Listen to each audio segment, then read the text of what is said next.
Welcome back to When I'm Not Podcasting. Are dating apps dead? That's part of the discussion we're going to have. DaysDigital.com put a story out. They said that as singles grow disenchanted with dating apps as a means for finding love, people are beginning to take matters in their own hands. So in the story, they say that nearly 2 in 5 people have used dating apps. Yet very few services provide information on users' personality, with the exception of some short quips based on a list of pre-made prompts. And no matter how many times you refresh your profile with new selfies, full body shots, and group photos, you still end up feeling bored and depressed. And so the effectiveness of the dating apps and holding attention is part down the ego boost, part boredom busting.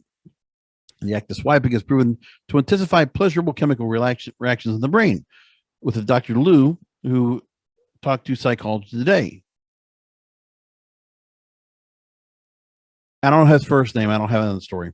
Infinite scrolling doses our brains with dopamine, encouraging us to swipe perpetually while hardwiring us to seek rewards.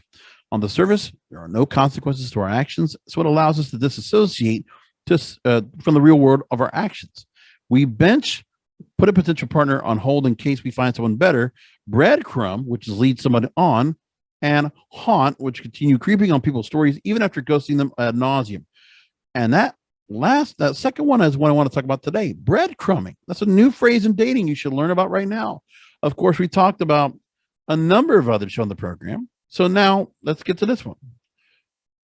5 signs of breadcrumbing in a relationship, which often contains elements of narcissism and manipulation. So it can occur in romantic, social, and family work situations.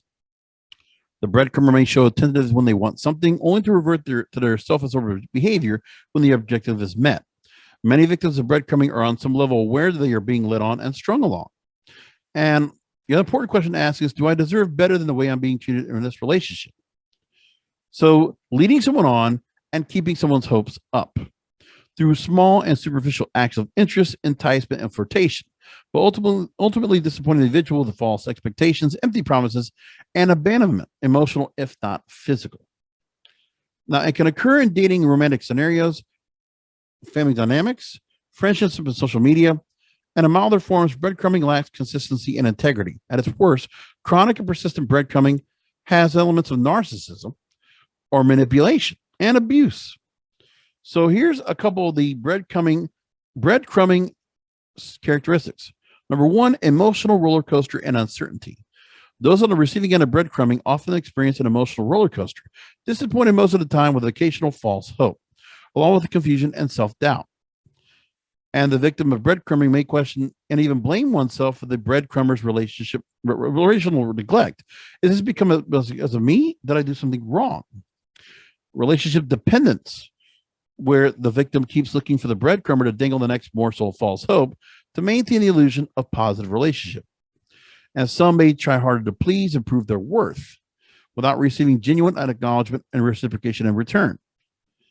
The breadcrumber may show interest and attentiveness when they want something from the victim, only to go back to their self-absorbed and neglectful ways after they get what they want.